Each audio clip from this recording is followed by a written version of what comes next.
बात बेबात पे अपनी ही बात कहता है। मेरे अंदर मेरा छोटा सा शहर रहता है। दोस्तों, मेरा नाम है नीलेश मिश्रा। कहानियां सुनाता हूं। मैं लेकर आया हूं यादों का idiot box with Nilesh Mishra season 5, सिर्फ बिग एफएम पर। कहानियां जिनमें आप मिलते हैं खुद से। और अगर मुझसे सीधा कनेक्शन बनाना हो और अपनी जड़ों, अपनी जमीन से जुड़ना हो तो जरा gaonconnection.com पे टहलाइए। GAON connection.com। ये वो कोशिश है जो मैं और मेरे साथी पिछले 5 साल से कर रहे हैं और अब ये भारत का सबसे बड़ा रूरल मीडिया प्लेटफॉर्म है। चलिए आगे बढ़ाता हूं कहानी। दोस्तों, मैं आपको सुना रहा हूं अपनी मंडली की सदस्य रश्मि कुलश्रेष्ठ की लिखी कहानी नाराज नहीं जिंदगी।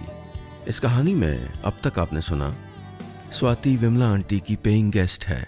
दकियानूस सोच वाली आंटी को पता चलता है कि स्वाति भी उन्हीं की तरह अपने पति को खो चुकी है।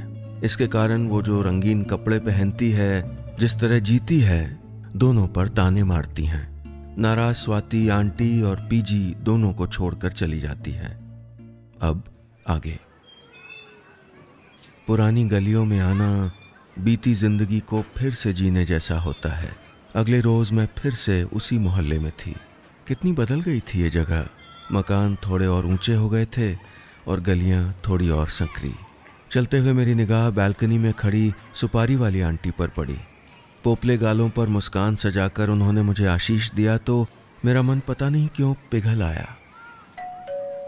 आंटी के घर की घंटी बजाते वक्त भी अजीब सा महसूस हो रहा था। कौन है? भीतर से नीति की आवाज आई। मैं, स्वाति। हिचक थी मेरी आवाज में। थोड़ी देर बाद दरवाजा खुला। स्वाति, माय गॉड, कितने दिन बाद देख रही हूं। आओ आओ, अंदर आओ, कहते हुए वो मेरा हाथ पकड़कर भीतर खींच लाई। ये प्यार, ये गर्मजोशी, इसको तो मुझे झिड़कना चाहिए था, लड़कर दरवाजे से लौटा देना चाहिए था। आखिर मैंने दिल दुखाया था इसकी माँ का।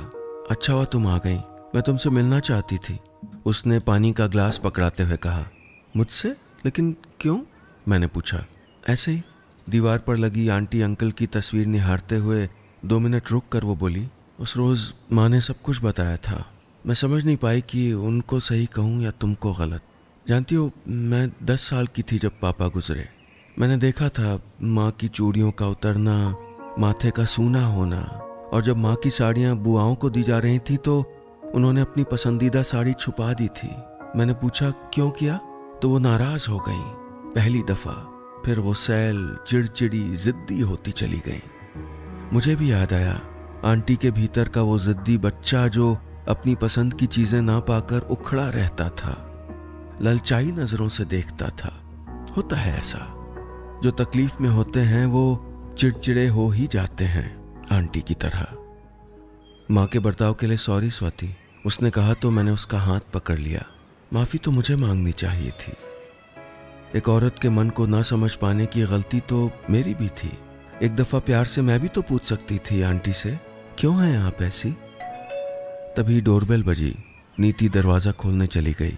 मैं उठकर सामने आंटी अंकल की तस्वीर देखने लगी। धानी साड़ी पहने, माथे पर बिंदी लगाए, आंखों में मोटा काजल भी। उसे देखते हुए मुझे उनकी वो गुंजली साड़ी और सफेद बालों वाली झलक याद आ गई। स्वाति, अपना नाम सुनकर मैं पलटी और निगाह आंटी पर ठहर गई। कितनी बदल गई थी। रंगे बाल, कत्थई बॉर्डर वाली साड़ी, मैचिंग बिंदी और गले में किसी NGO का आई कार्ड लटका था। अच्छी लग रही है आंटी, मैंने कहा तो वो हंस दी। मैं भी मुस्कुराई, फिर रो पड़ी। बस हमने ही उसे खुश होने के मौके नहीं दिए थे।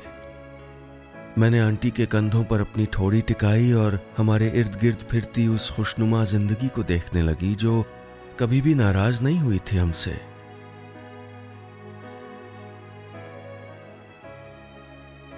बस इतनी सी थी ये कहानी।